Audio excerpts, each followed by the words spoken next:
Good Saturday morning. Welcome to another edition of the award-winning Outdoors with Larry Ray on ESPN 790. Brought to you proudly by the Tennessee Wildlife Resource Agency, Gaston's White River Resort, and Barton Powersports. Now, here's your host, Larry Ray.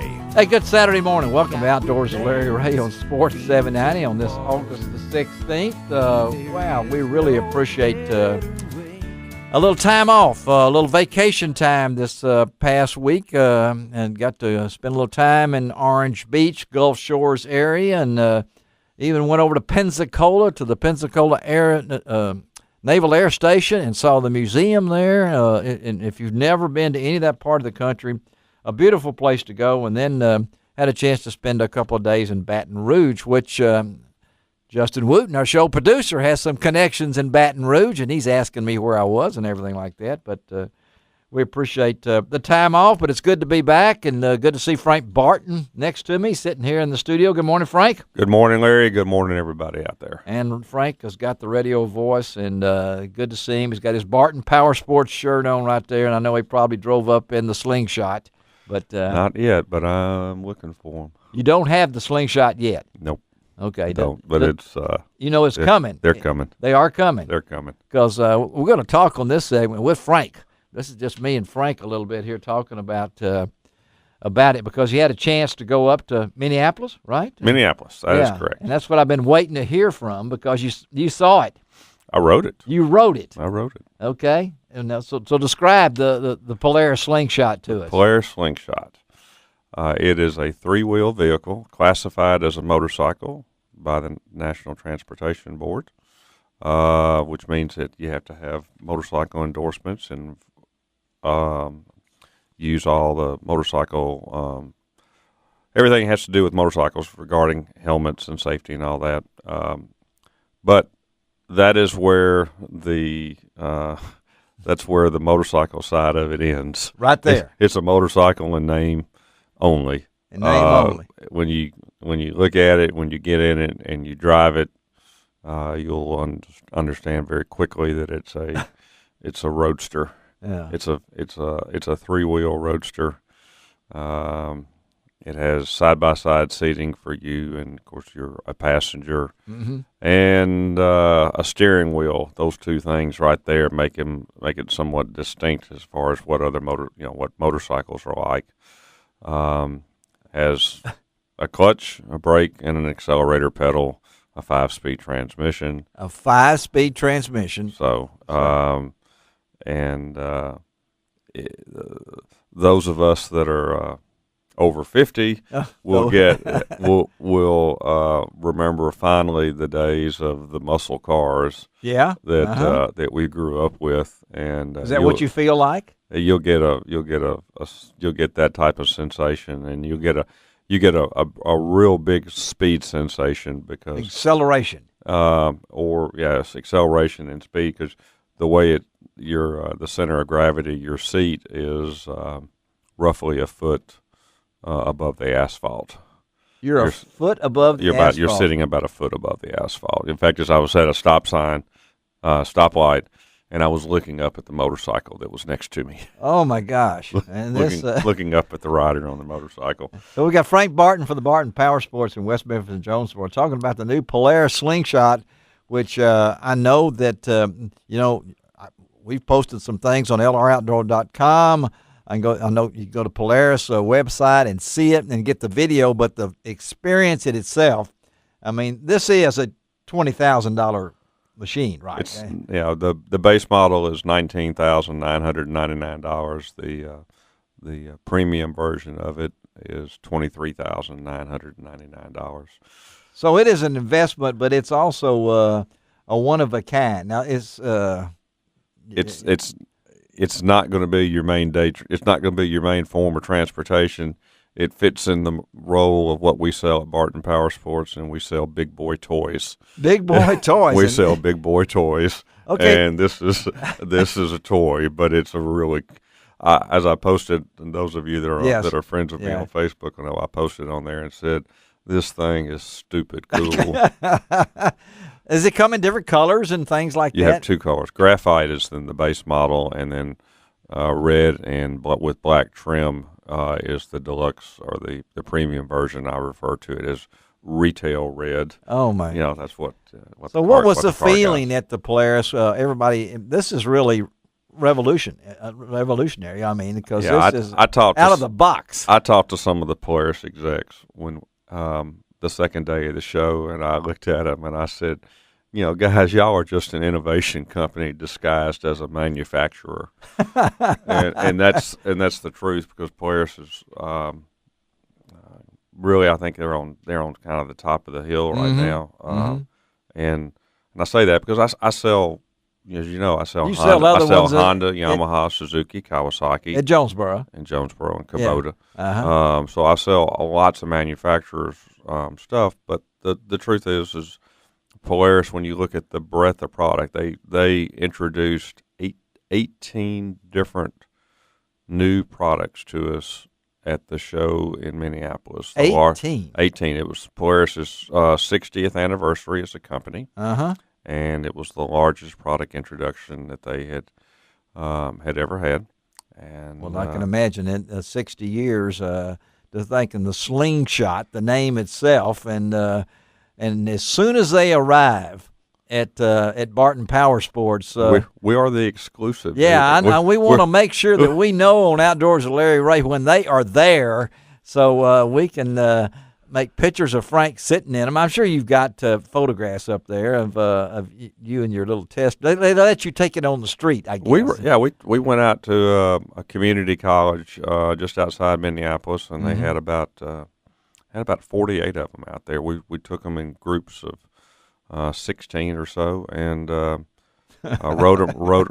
rode around, and they had the police was out there blocking traffic for us as we could make our left-hand turn out into the traffic, and we went on about a 20-minute or so. Oh, okay, yeah, 25-minute ride, and it was lots of fun. I promise you, the smile on my face right now is genuine. I'm still remembering it. Yeah, I can tell it brought back the kid in Frank here, because we hit the road, and you started hearing people chirping the tire. Yeah. I say tire. It's got a single rear wheel for the propulsion. So, we were all chirping tires. Well, it's like, if you've ever all of us had a slingshot as a kid, things along that line. So you get that, pull the thing back and take off in 5 gears. So this will not be something that you take to the woods to bring your deer out. No, sir. This is one of those one of a kind, and I know that all the other brands are looking at this and saying, what's going to become next? When Polaris entered, the slingshot is, I won't call it necessarily revolutionary, but because there've been 3-wheel vehicles out there. Oh yeah, right. But I think what they're going to do is they're going to create a market that didn't really exist. They did it once. They did it earlier in 2007 when they introduced the RZR, which is a side-by-side sport utility vehicle, and they created that sport utility market. I think they're going to do the same thing with the slingshot in this on-road. I'm going to call it an on-road recreational vehicle. It is that, because that's what it is, and it'll be fun. And I think there'll be a lot of slingshots in the Memphis area.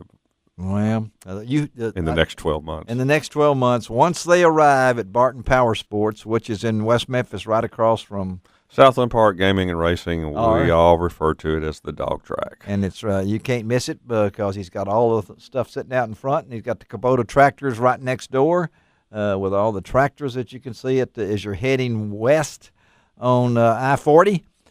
You can see it over there, but the slingshot, and that's why I wanted Frank we're going to spend this first segment of the show just talking about the slingshot. I don't know how outdoors it is, but it's really cool. I don't care. It's and again, we can throw in that because this is August, and it's almost time. It's hard to believe that we're in the middle of August here, and it won't be long. The dove season will open. All the other seasons, 3 weeks. In 3 weeks, we'll be dove hunting, and Frank will be getting all those 4-wheelers and ATVs and all the other things ready, and the big machines that you can drive around over there, and the toys that not become toys, they become workhorses for them. But the slingshot. So look, just Polaris. Go to our Facebook page at Barton Powersports, or check our website out, bartonpowersports.com, and we got lots of information on the slingshot. All right. We're going to take our first break of the morning on Outdoors with Larry Ray. Justin Wooten is our show producer. We'll be right back on Sports 790. Watch the sunrise, new day's gone. Now back to Outdoors with Larry Ray.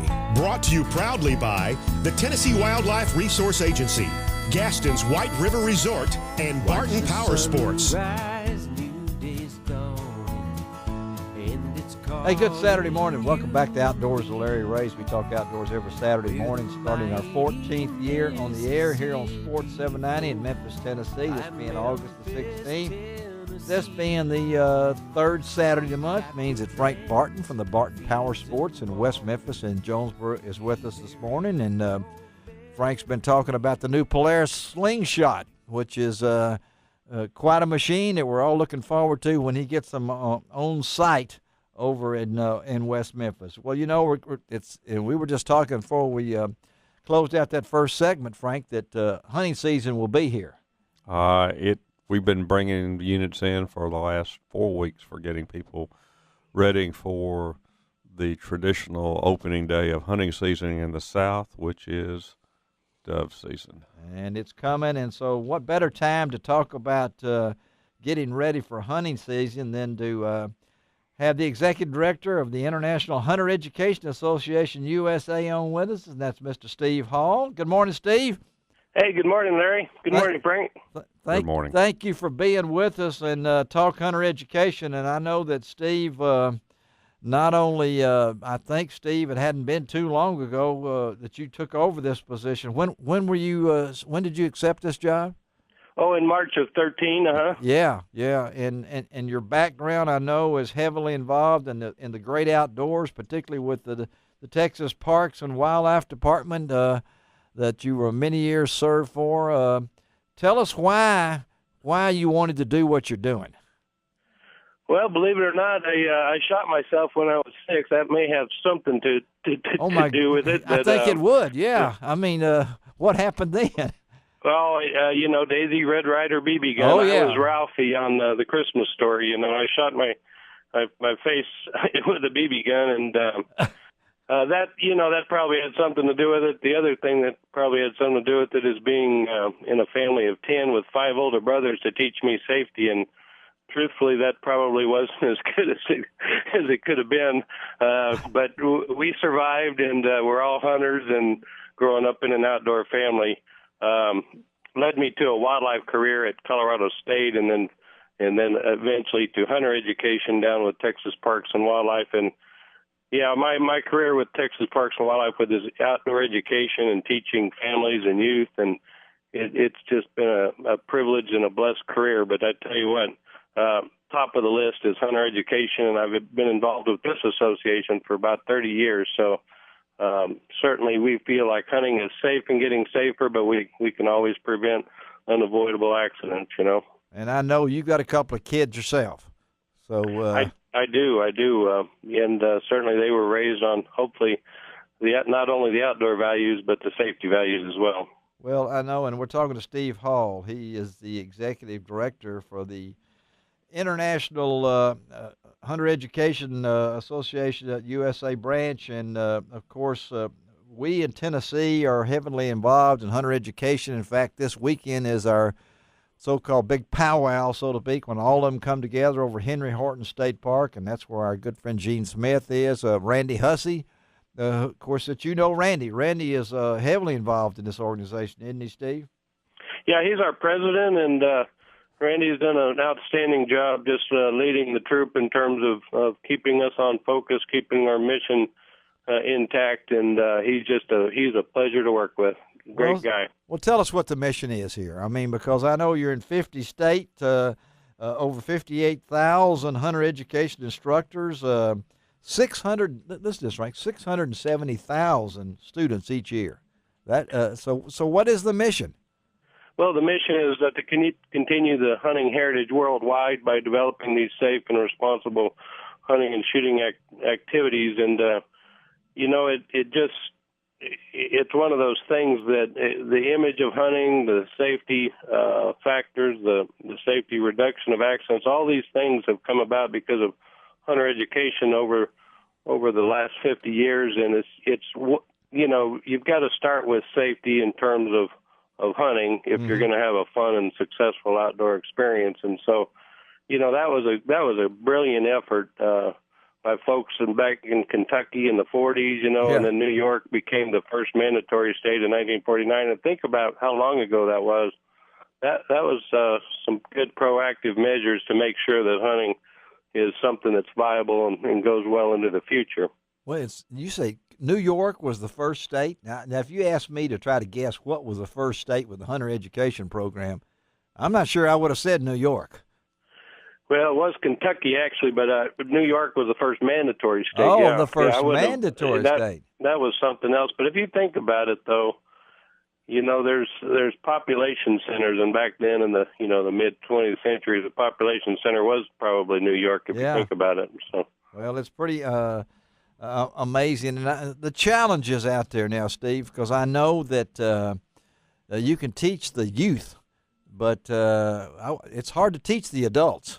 And they need the hunter education. I took it with my son, and I know most people do that and everything like that. But what are the challenges that you face out there?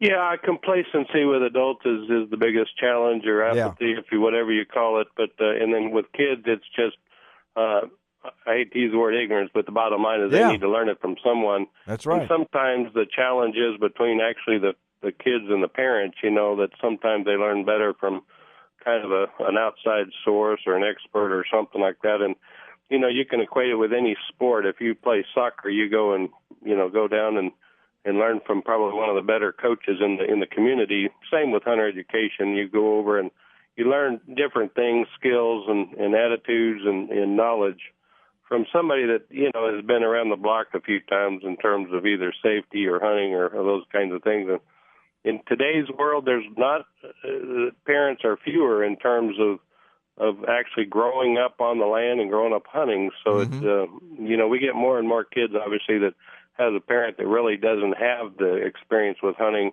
as you and I grew up with. Yes. And we're talking to Steve Hall here again. He is Executive Director for the International Hunter Education Association, USA. And Steve is, of course, based out of Colorado, his home state. Texas is where you've been between Texas and Colorado. You're a Western man, I can tell you that. I would say so. And both of them actually are very challenging states. One's a public land state and one's a private land state. And so you have, from a hunting perspective, you have different challenges. And I've again been blessed in the fact that I've learned both of those and experienced both of those states in terms of their challenges, and it's fun. It's one of those things that I think of the Southeast as being where you're from, as being the mecca of hunting these days. Well, I know that, but the West has its really great moments as well. Well, it does. And speaking of moments, I know your volunteers are so important, and numbers-wise, and I think I read someplace, I'm not sure exactly whether it was on your website or something, that the program has reduced hunting accidents by 3/4 in the last 30 years. You couldn't do it without your volunteers, I know. Oh, the volunteer is the lifeblood. And if you think about Kentucky, Tennessee, where volunteer is king, even back, again, as early as the 1940s, it's a marvel what they've been able to do. Again, it's one of the best models. It's been the best model in conservation education, but it's also one of the best benefits of the North American wildlife management model as well. The use of volunteers and the in-kind that they produce for the states, but really it's because of their passion to continue the heritage of hunting. That's why we get volunteers. That's why they volunteer. There's no better reason than to just pass on your knowledge and skills. Yeah. And think about the fact that you're trying to leave a legacy with your grandkids and their grandkids. I mean, you're just really trying to make sure that America, passes on this hunting heritage that has really been a vital, part of our own legacy. A lot of these things, Steve, now we've gone online.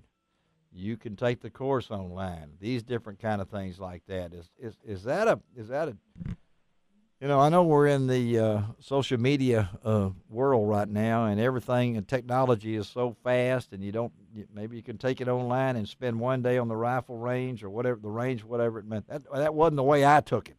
I enjoyed my classroom time with my son. I like those kind of things. One-on-one, I made friends forever with the hunter education instructors. Does this take away some of the interactions that you could have? Certainly, the whole technology and the way kids learn today and the way we are with social media has changed the landscape especially for volunteers. But I think we have to embrace that change because that's coming with or without us kind of thing. So yes, we embrace that change, and then the volunteer's role has to adapt and to do more mentoring and guiding and the kinds of things and more hands-on experiences. People won't lack for the want of a hands-on experience to hunt, fish, shoot, and those kinds of things. And so we still need to be the Pied Pipers of taking people by the hand and essentially, get them to shoot safely, get them to shoot responsibly, but to have fun, and the fun factor. It's not online. I mean, it is with some gaming kinds of things. But when it all comes down to it, I can get my kids or my nephews and nieces that are pretty good in gaming kinds of things, and you take them shooting for the first time, and that far exceeds anything that they've done in a simulated sense. So, our roles are changing. We just have to embrace it and provide more hands-on opportunities and experiences to supplement whatever they get online. Well, I know August is Tree Stand Safety Awareness Month. You can go to the International Hunter Education Association USA website. That's www.ihea-usa.com. They've got a great video on hunter safety system video there, which I was really impressed with, Steve. And again, thank you for being on Outdoors with Larry Ray. My good friend Chris Chafin, thank him for setting this thing up, and we'll stay in touch. Okay, buddy? You bet, Larry. And that was .org. .org, excuse me.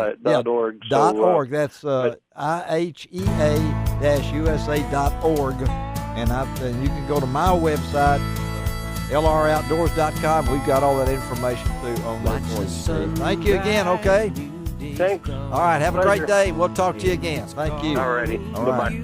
All right, let's take our next break on Outdoors with Larry Ray. We'll be right back on Sports 790. Mississippi flows by Memphis, Tennessee. Now back to Outdoors with Larry Ray. Brought to you proudly by the Tennessee Wildlife Resource Agency, Gaston's White River Resort, and Barton Powersports. Hey, good Saturday morning. Welcome back to Outdoors with Larry Ray on this August 16th. Talking outdoors 90 minutes. We do every Saturday morning on Sports 790. Justin Luke is our show producer.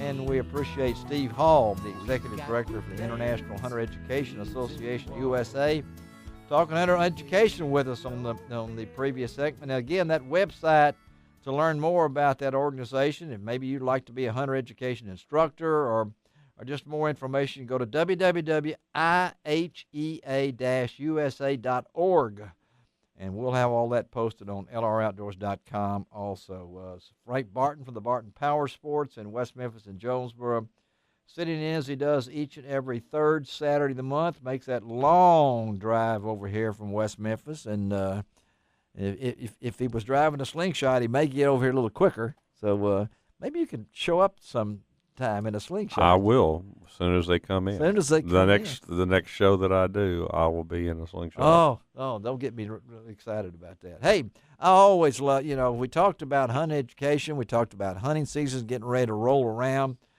It's hard to believe that we're in the middle of August, but we're already going to be talking about one of my favorite events that comes up each year in December. and that's the Arcabutler Lakes annual physically challenged deer hunt. And we got a good friend, Ernie Lentz, from down at the Arcabutler Lake field office with us this morning. Good morning, Ernie. Good morning, guys. How's your day been so far? It's been great so far. I feel really good, and I really like to talk deer hunting in August. That's what I like about. And but we got Ernie on. You say, well, what are you talking about this physically challenged deer hunt for? Because it's August, and it's not till December. Well, now's the time to make those applications, right, Ernie? That's right. Through the rest of this month, I'll be receiving applications from qualified hunters to get in the mix to hunt, and so it's time to start getting the wheels rolling for this event and get all the planning. And these nice cool days that we've been having just makes me want to get in the woods and start working on blinds and getting everything ready so these guys can come out and have a great time here in the great outdoors. All right, and now to qualify for this, you listeners out there, tell them the hunt's limited to applicants for what do they have to be and what kind of physical condition here? They have to be quadriplegic, paraplegic, or ambulatory with the use of leg braces, crutches, such as that. They have to be basically mobility impaired.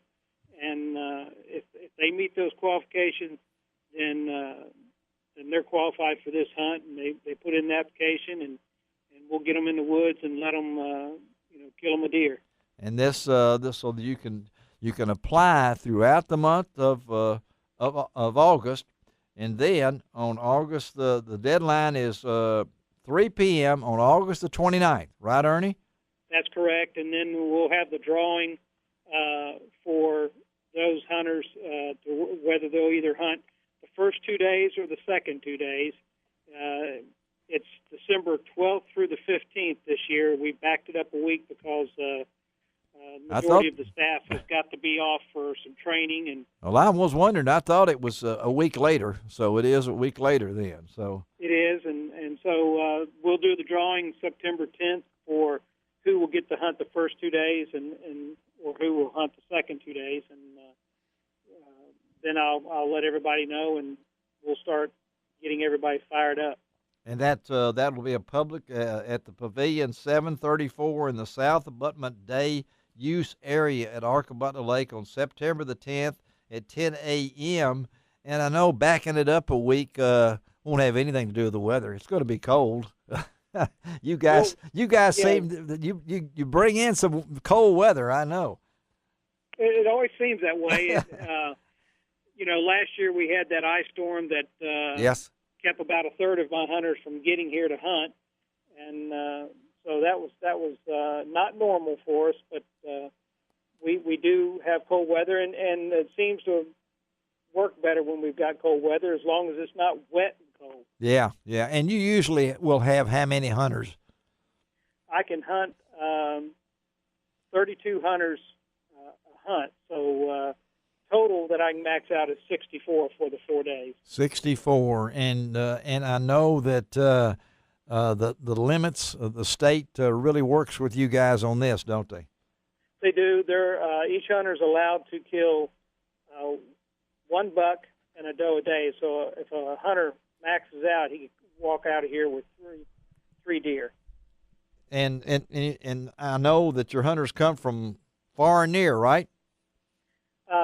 They used to, it used to be more national in concept, but because of the abundance of these type of hunts around the country, it's becoming more regional. Missouri, Texas, Arkansas, Louisiana, Mississippi, Alabama, Tennessee. That's where the majority of the hunters come from. In the past, I've had them come from New Hampshire and New Mexico, Florida. Wow. But we don't. Those folks have got plenty of places to hunt up there now, so they're not making the trip. And we're talking to Ernie Lentz with Arcabutler Lake Field Office about the annual physically challenged deer hunt. And when you say physically challenged, you've got some folks that really make an effort to do this, don't you? Yes. The hunters really come out for this, and then the volunteers that want to help and assist these guys with their hunting experience. And over the years that we've been doing this, it's almost like a family reunion type event, and we try to make it as realistic to a deer camp experience as what we can. And so it's just an awesome event. It tugs at your heart, doesn't it, Ernie? Definitely. It's the single most satisfying thing that I do in my job. And I know that if anybody's ever been there, Ernie doesn't turn down volunteers. Not at all. So mark it on your calendars right now. That's December the 12th through the, what's that date again? December the 12th through the 15th. That's correct. At Arcabutler Lake. And the one thing about this, Ernie, these guys, these folks, they don't pay a dime, do they? No, the state has come on board and waived the hunting licenses for them, allows Wonderful. them to use whatever weapon that we deem necessary Yeah. to hunt. And so they'll kill a deer, we'll skin it, quarter it, and put it up. I've got a volunteer that has told me that he used to process deer, and he's willing to take their deer and process it for them and such. So we try to make it as cost-effective for them as possible. Ernie, I know it over the years. Do you know how many years when Dean Hunter and all the guys started? How many years is this for you guys? Let me see. This should be number 24. Golly, 24. Folks, you hear that? 24 years they've been doing this down at Arcabutler Lake, and one of the first to do it, and now there's other ones going around. I know before we let you go, Ernie, there's got to be memories that you've taken from all these hunts. Is there one particular hunt that stands out in your mind of a person that overcome and has overcome so many disabilities, so many challenges to do this? Well, we seem to have one every year that's that's new to his disability. Yeah. That comes out here and not being in that condition, I can't really understand all that they're going through. But most time they come out here with a depressed state, trying to adapt and trying to figure out just how life is going to continue. Mm-hmm. And they get out here, and we get them in the woods, and they get around these guys who have been where they're at. And these guys don't cut anybody any slack. They give them a hard time and pump them up and let them know that, hey, life's not over with. You're still going to have a productive life, and so if somebody's in a bad mood, they get after them pretty heavy. But they by the time they leave here, especially if they're able to get on a deer and kill a deer, yeah, they leave out of here with a whole different attitude, and they're charged and ready to go. And there's just so many. We've had some young. I remember a young boy in particular that killed his first deer, and just the look on his face. I had a guy last year that killed the largest deer he's ever killed, and he's hunted all over the world. And he was just, he come in and he was so excited and was shaking and just couldn't, contain the excitement that he had. And he's hunted with us for several years, and so each hunt we make special memories and look forward to making some grand memories this year. Well, Ernie Lentz, thank you again, buddy, for being with us this morning. Folks, again, if you got any questions, Ernie be glad to talk to you. You can call down there at the Arcabutler Lake Field Office at 662-562-6261. It's one of the easiest numbers I've ever remembered and everything like that. But check it out. Ernie Lentz, thank you, buddy, and we'll be talking to you between now and then as we get closer and We'll probably talk some boating safety with you when we get closer to Labor Day or something like that, too. Okay? That'd be good. Y'all have a blessed day. All right. Thanks, Ernie. All right. Ernie Lentz. Okay, let's take another break on Outdoors with Larry Ray. We're right back on Sports 790. Where the mighty Mississippi flows by Memphis, Tennessee. Now back to Outdoors with Larry Ray. Brought to you proudly by the Tennessee Wildlife Resource Agency, Gaston's White River Resort, and Barton Powersports. Hey, good Saturday morning. Welcome back to Outdoors with Larry Ray on Sports 790. Talking outdoors we do every Saturday morning here in Memphis, Tennessee. And Frank Barton is in studio with me this morning from the Barton Powersports over in West Memphis and Jonesboro, Arkansas. We've talked about the slingshot. We talked about hunter education. We've talked about the big physically challenged deer hunts coming up in December that they need volunteers for every year. And, of course, we're going to talk a little fishing, and also we might throw a little waterfowl with this guy because he and I have been around a long time. We won't compare ages or anything like that, but that's my good friend Steve McAdams from Paris, Tennessee, and the Kentucky Lake. Good morning, Steve. Good morning, Larry. Good to be back with you. Thank you for being with us, buddy. We're in the dog days of August, but the weather has been are we sure this is Memphis and Unbelievable. Unbelievable. You know, even back in July, we were talking about cool weather, and they're talking about it again here in August. So every day makes fall a little bit closer, and no fishermen are complaining. Everybody is taking it in stride. No three-digit temperatures, thank goodness. No three-digit temperatures. I hope it's not waiting for the opening day of dove season. So you're right. I mean, I felt like that many times, but it also means before we talk fishing, let's talk a little bit because we know that the whatever they don't call them now, the Tennessee Game and Fish Commission. Right. It's not they're getting ready to Wildlife meet. Commission. Yeah, they're getting ready to meet later this month in Jackson, and there's some duck season dates setting up and things along that line. And Steve's not one that pulls any punches as far as what he believes and what he thinks. And I wanted to ask him a little bit about what he thinks is going to come out of that meeting. Well, Larry, our Tennessee duck season will be set to 28 when they meet in Jackson, as you mentioned, and the AHG Wildlife Division at least is proposing that season open on Thanksgiving Day this year. That's in conflict with a lot of wildlife hunters or waterfowl hunters across the state, I think. Yes. We did that last year. It was I don't know, it just didn't mesh very good with a lot of people's schedules. Most people would like to see the season open on a Saturday. Yes. We have that option, so more people can get away and hunt on a Saturday. But Thanksgiving is kind of a special day. You know, it's a day to be around with your family a little bit, around the dinner table, and I can remember Thanksgiving is always bird hunting in the afternoon, but we made time to have a family get-together.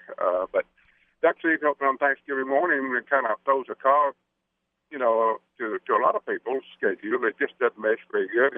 And also, a lot of the public hunting areas where you get so much hunting pressure, if we open on a Saturday before Thanksgiving, we'll have a split season, and that will give ducks a little bit of a rest. Those high hunting pressure areas and WMAs, ducks just can't take it. You hunt them hard 4 or 5 days in a row, and they're gone. So yeah, by having it on an open Saturday, you get a little split, give the ducks a little rest, as well as the duck hunters. But most of all, I think it's just a day that conflicts with a lot of people's schedules. So 2 or 3 reasons I'd like to see them move it back to Saturday prior to Thanksgiving.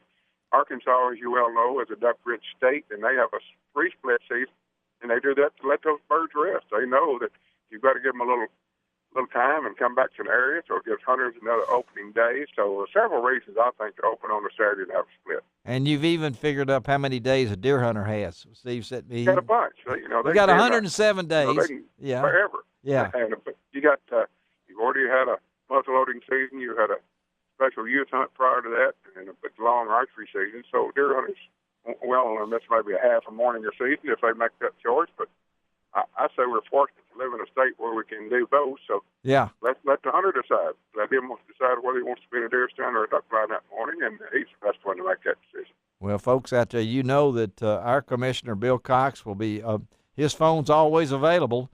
Bill does a good job. He represents the state very well. And whether it's fishing or hunting, he's a good listener. Yeah, he's a good listener, and that's what you need to know because, this is an important meeting that doesn't get over an hour into the state a whole lot of times, so it's always open to the public. and that's in Jackson on August the 28th and 29th, and they're going to be setting those things on the 28th. That's when they do all their settings, and they come back and just finalize things on the 29th. But anyway, we want to toss that out before we talk a little August fishing with Steve. And I know, Steve, like you said, the weather has been, just unbelievable. Even I'm driving back from Baton Rouge this week from a vacation. I swung over through Baton Rouge, and I come up through Natchez, which is one of my favorite cities, and it's always 100 degrees, 100 humidity, and it was 75 degrees. So what's all this weather done to the fishing? Well, yeah, I think the fish taking it in stride, and the fishermen have too. We've just been very fortunate not to have a lot of heat and humidity. And summer patterns are about normal here on Kentucky Lake. A lot of summer bass being taken on drop-offs and ledges, and they pretty much held their own, a typical summer pattern. A lot of big fish being taken on 9, 10-inch worms and big diving crankbaits, and some guys are throwing a big jig, green pumpkin pepper jig, and hopping it around those deep drop-offs out in the main lake. But we've also got quite a bit of grass and vegetation starting to show up. Kentucky Lake starts its normal drawdown around the 1st of July. So PBA does a real slow drawdown, and it's exposing a lot of milfoil and duckweed and spiny leaf naiad and all that vegetation. It's really good for bass fishermen. So those guys can throw a weedless frog or a spinnerbait or something around the edge of that grass and catch a lot of fish that way as well. So good patterns going on here. Crappie's still doing pretty good this summer. I've had some decent crappie days, so can't complain at all about that. And catfishermen are catching a few fish out on the river channel when they're pulling current. So everything's been pretty good here. And we get some cool mornings, and what a great August it's been so far. And a lot of folks now look forward to fall and crappie fishing. And, I know that Ron Wong, if he was here today, would say he wants all those fishermen, all those hunters off the water. So he can have all of it to himself. But tell them how they can get in touch with you, Steve. Book a trip, maybe a waterfowl hunting trip, or even a crappie trip. Absolutely, yeah. Best way to reach me is my website. It's stevemcadams.com. So have your listeners contact me anytime. We put fishing reports, hunting updates there, and we'll do our best. Try to have a good time. All right, buddy. Thank you for being with us, and we'll talk to you next month. Okay. Great to be with you. Thanks, Steve. All right. Steve McAdams, our good friend. That's stevemcadams.com, and that's McCadams.com. You can go to OLR-Outdoors.com, and we have a link there to Steve's website. And he mentioned waterfowl there, and Frank. I started to get excited. Yeah, and I know Arkansas does have a split season. 3-way split. They haven't said it yet, no. But it's coming up, and it's. What's your thoughts on it? Well, come on, you got an opinion. I think our season starts too early. Okay. All right. But I also realize that there's some constraints that we have. The season has to be concluded by the end of January. There's something called the North American Compact that we can't hunt after January. So we tend to. Most of our ducks don't start arriving until late December and early January, and when we've used up days, it creates we just don't have the hunting is just not as good that first week as it is the last week.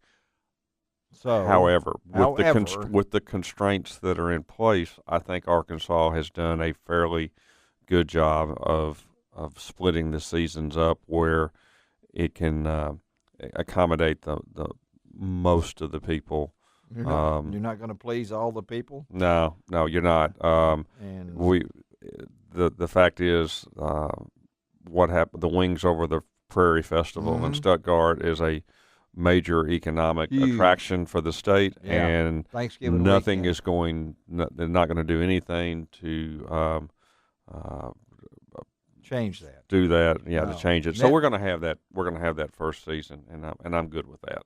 Well, sometimes I wish we had a little more in the latter part of it. But then, if it gets cold and everything freezes up, you're saying, well, why didn't we do it earlier? So it all depends on the weather. You just don't. I'm better with the season now that the season, this 3-way split. I'm better with it than I was what they were doing 10 years ago. Well, I think that, did a two-way and I don't know if you get into some kind of, I know in Tennessee, opening the seasons on the same day as duck and deer is one of these things that they battle each year, whether they have them, they're going to open ducks on Thanksgiving, the deer, open whatever it might be, open them on the same day is what Steve is saying, and give them opportunity. So, but it'll be interesting to see exactly what happens at this Wildlife Commission. And like I said, we haven't heard from Arkansas yet or Mississippi. They're all in that forum right now trying to get everything ready, and August is kind of like gear up type. And that's just like last weekend, fishing extravaganza was kind of the kickoff of the hunting and fishing season. So we'll go. We'll know a little bit at the end of the month here, and then come September, we'll be rolling on that. So, all right, let's take another break this morning on Outdoors with Larry Ray. We'll be right back on Sports 790. Where the mighty Mississippi flows by Memphis, Tennessee. Now back to Outdoors with Larry Ray, brought to you proudly by the Tennessee Wildlife Resource Agency, Gaston's White River Resort, and Barton Powersports. Good Saturday morning. Welcome back to Outdoors with Larry Ray on Sports 790. This is Larry Ray sitting each and every Saturday morning talking outdoors 90 minutes. This being the third Saturday of the month, my good friend Frank Barton from the Barton Powersports in West Memphis and Jonesboro, which we've been kind of talking back and forth, a little bit about duck hunting, a little bit about the slingshot with Frank and everything like that. And It's a hard choice. it's a hard choice. That's right. Yeah, I'm not sure which one. Well, we'll talk about that before we end today. But there's a big event coming up out at Millington First Baptist, and there's a change this year. For all you folks that make Millington First Baptist, it's kind of like the kickoff to the wild game dinner circuit that I seem like I'm on every year. I think I was involved in 12 last year, but this one, instead of being on a Monday night like it's been in the past, will be on Saturday, September the 6th, out at Millington First Baptist, and it is one of the top wild game dinners that's put on. All the great folks out there that do a great job on this. It's going to be on Saturday, September the 6th. The vendors will open at 2 p.m. I'll have a booth out there for Outdoors with Larry Ray, and then we'll have the meal at 5 p.m., and then our featured speaker will come rolling in there about 7 o'clock if he doesn't eat too much. And I know he's never at a loss for words, and we're really glad to have that featured speaker on with us this morning, a young man that I've known for a long time. And we could talk a lot about his travels through life, but that's my good friend Brody Swisher. Good morning, Brody. Hey, man. Good to be with you this morning, Larry. How are you? Oh, just to see you on Facebook and see those kids grow and know that you're back home.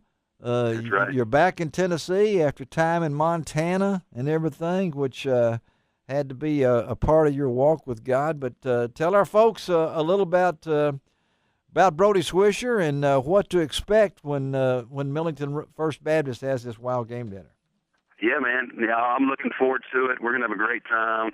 Looking forward to doing some game calling and just really getting guys jazzed up for the upcoming hunting season. You know, squirrel season kicking off here before long, and then seems like every weekend something's popping off and opening up. And so we move through squirrel, dove, and then, of course, what we all look forward to at deer season. So just going to be getting folks and families pumped up for that and talking hunting.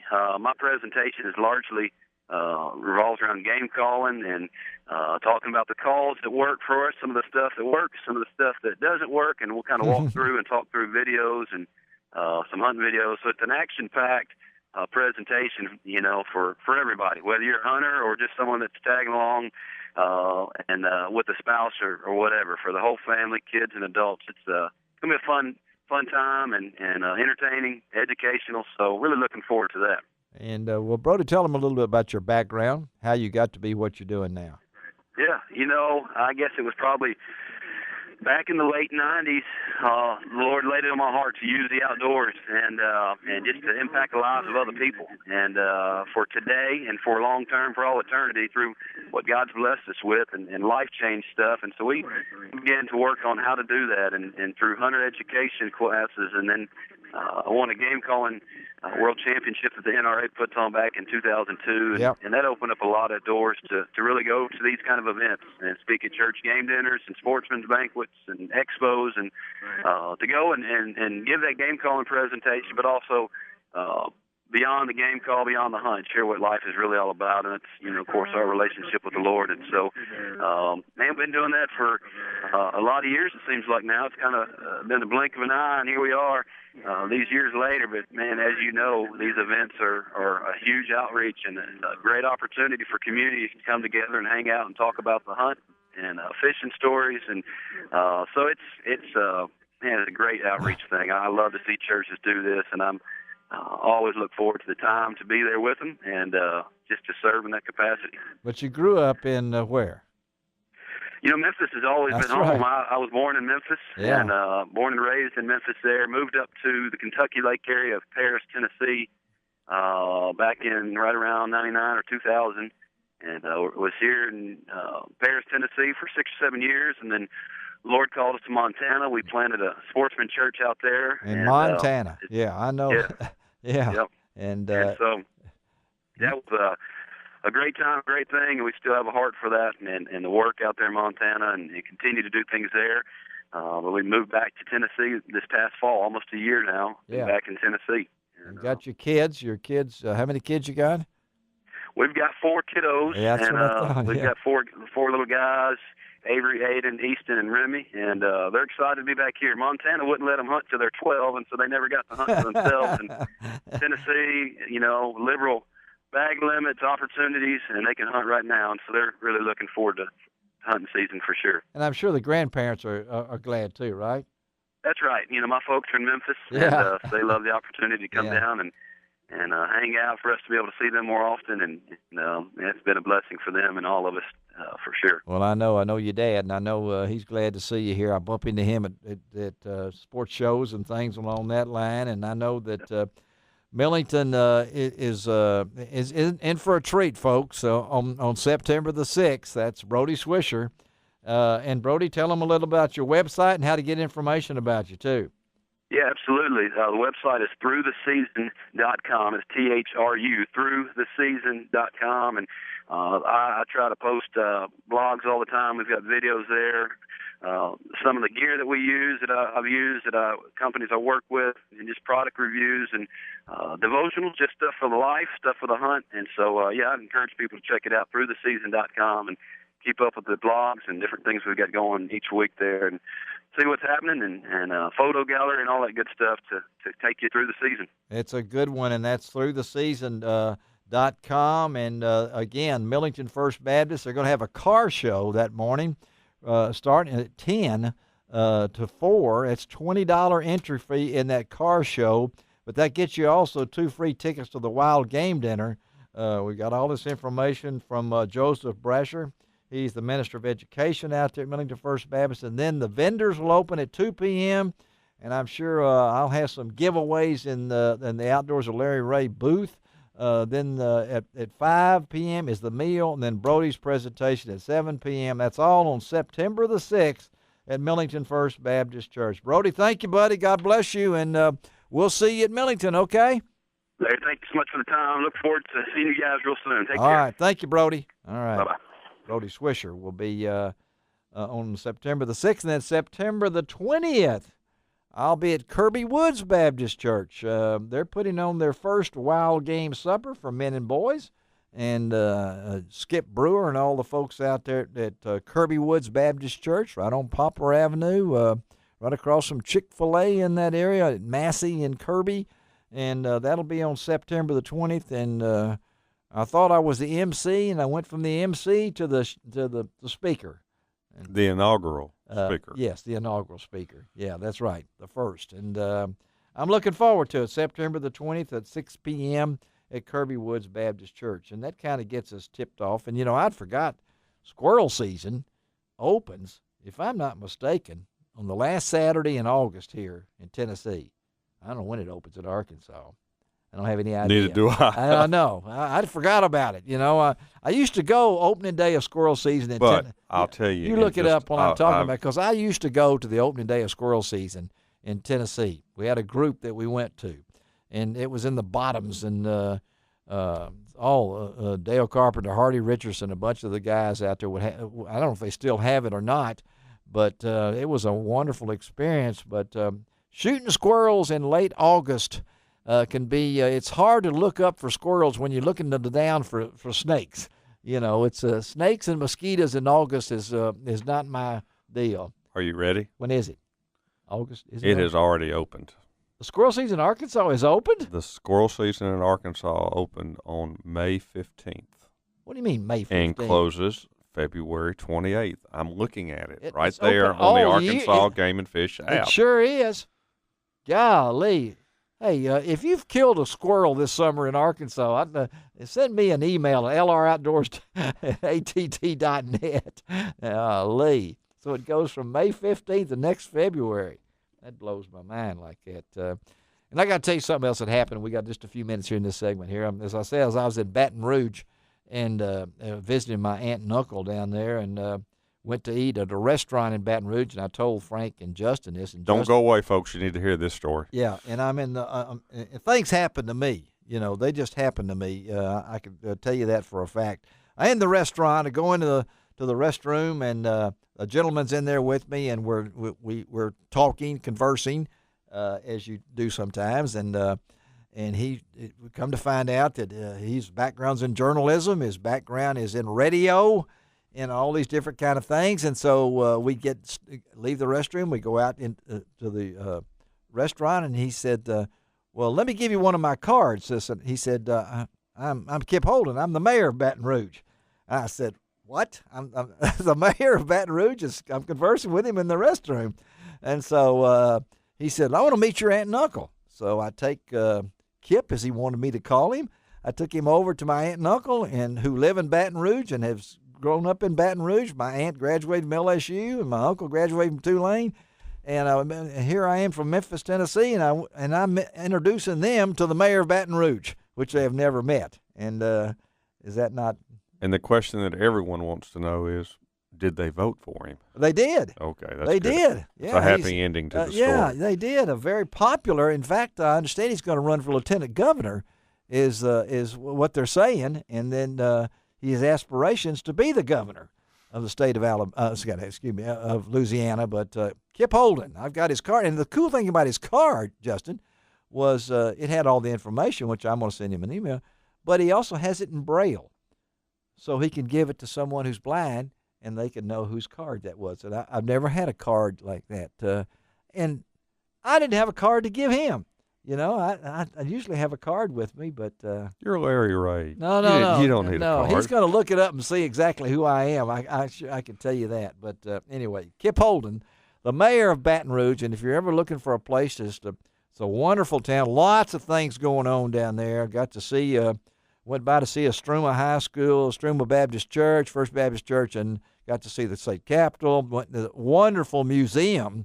A wonderful museum of Louisiana that takes you through all the history of Louisiana, from the music, from the pioneers, and all these different kind of things.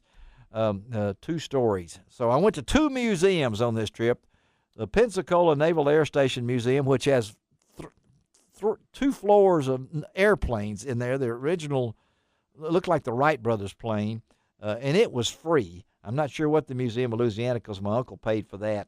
But the one in Pensacola, the Pensacola Naval Air Station Museum, is the number one tourist attraction in Northwest Florida.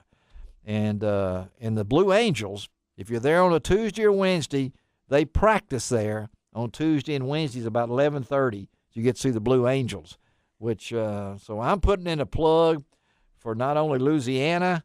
Had a great time in Natchez. Came back through Natchez. Ate at the Cotton in the Alley or something like that restaurant in downtown Natchez.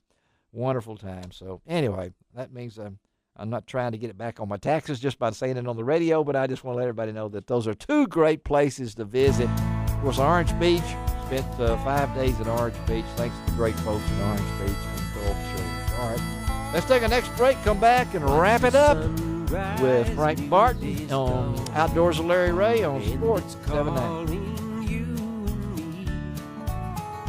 Where the mighty Mississippi flows by Memphis. Now back to Outdoors with Larry Ray, brought to you proudly by the Tennessee Wildlife Resource Agency, Gaston's White River Resort, and Barton Powersports.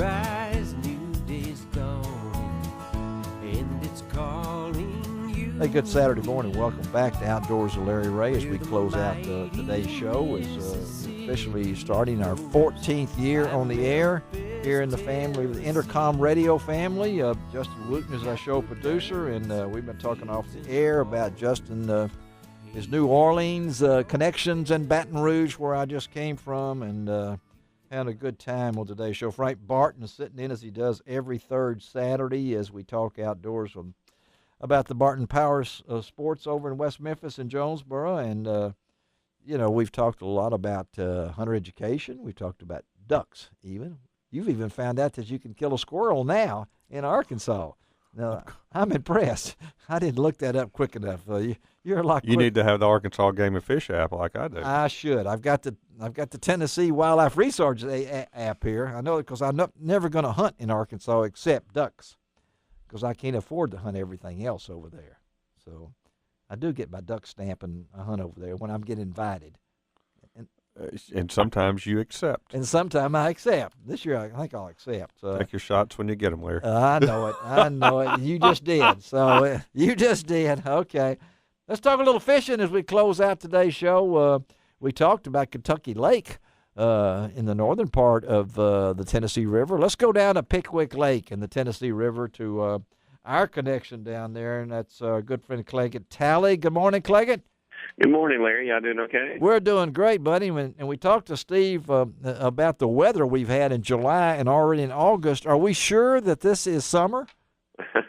It feels a little bit more like spring or fall, doesn't it? Doesn't it? It really does. And so, and I asked him a little bit about when I saw your water temperature today, 85, but that doesn't have anything to do with the air temperature. So what's going on fishing wise in your area?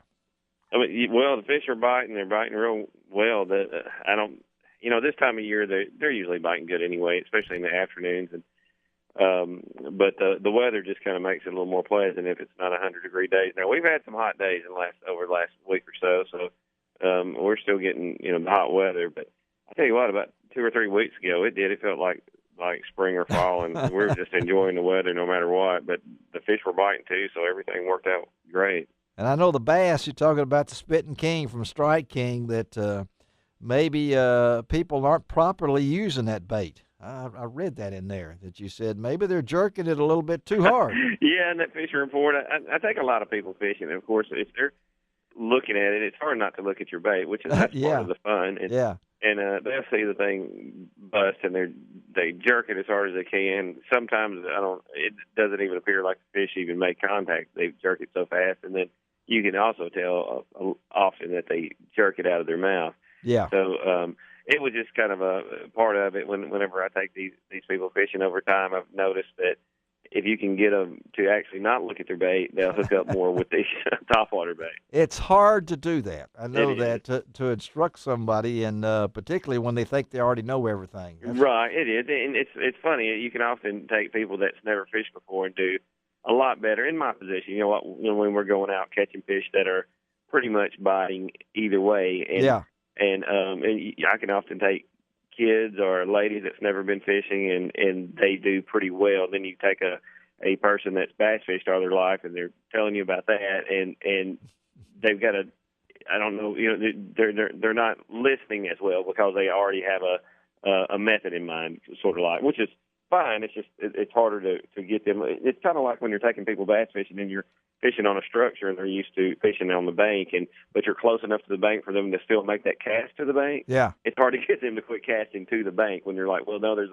structure over here, and I've actually caught fish on that structure to show them, to give them confidence they can catch fish. But I've been close enough to the bank where they can make a cast there, and I cannot get them to stop casting at the bank because they already know that in their mind that's the way to do it. But if they have no knowledge of fishing, they just listen to me and fish over there where I tell them to. You sound like my wife. My wife listens and I don't listen. She said, I already know it all. That's very common with this. Well, Frank's making faces here, but I know. I just remember my trip with Mark Rose. I did everything he told me to do. I know it. You got to listen. That's right. I would think someone would. You pay them to take right. You just listen to them. Yeah, particularly if you know somebody that's been doing it for a long time. Right. And when you mentioned about if you're just chunking that same top water bait and you go back to a jig, you switch to a jig in the same areas and you've caught a fish on top. I mean, it. Yeah, some of these topwater areas I like to fish. There's tapered points that seems to be some of the better places. Yeah. My favorite places on the lake, tapered points. So naturally, that jigs and even some crankbaits will work in the same area. You're just catching some of the fish in that area that's finished busting the surface, it appears. So, that you can continue fishing in those same areas for quite a while sometimes and do real well. Well, what's the water conditions now? Well, and we haven't had a bad rain this week, so everything's pretty clear compared, and the levels are about normal. Nothing's unstable right now. Yeah, and I know you can still catch some stripers on the surface. Yeah. We about every afternoon. Like I say, nothing in the world is guaranteed, but if you could guarantee something, that would. I would love to. Yeah, that would be about the closest thing we could say. Is we might have a slow trip. I don't know if you've seen my Facebook page. Yeah, I did. Joe Seals posted a video, and that was just Monday. Yeah, and I told him, it's been a little slower during the day, but me and him, we've had a fishing trip for the last 13 years annually, and we've always caught fish. We've never had a bad trip, and this one turned out the same. It took probably about an hour before we got everything going. We're fishing with those gigantic spoons. Yeah, big spoons. Yeah, they're crazy. Yeah, and chucking those around the dam, and then we ended up fishing with the Strike King jerk baits as well, and that's a great bait below the dam. That's one of my favorite baits. It's got a lot of hooks in the bait, so you have to deal with that. But and once you catch the fish, but if you're catching them, it's better than not having that to worry about, of course. Well, I know when we're talking to Cleggett Talley from over at Pickwick and the Tennessee River, and I know Cleggett also. We're getting ready to start hunting season, so your gun business is going to click up too, isn't it?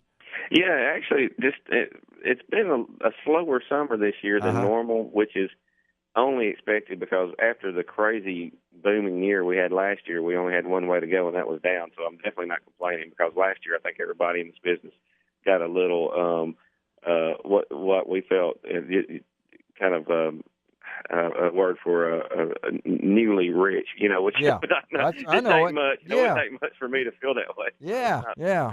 Definitely wasn't a millionaire overnight, but I had a lot more money in a short period of time, last year in this business. But this year is slow. I'm not complaining because we have great ups and a few downs. But over the last week or so, it has really picked up, and I don't know what that's about. It's because it's still been more handguns than anything. Really? Okay. Doing a little more rifle business, of course, but gosh, it's just people are starting to pick back up again. It usually does about this time of year. I think people get out and enjoy the weather, and we have the same people that go out and go fishing too. That usually are gun enthusiasts. Well, we're talking to Cleggett Talley. So, Cleggett, tell them how they can get in touch with you. Sure.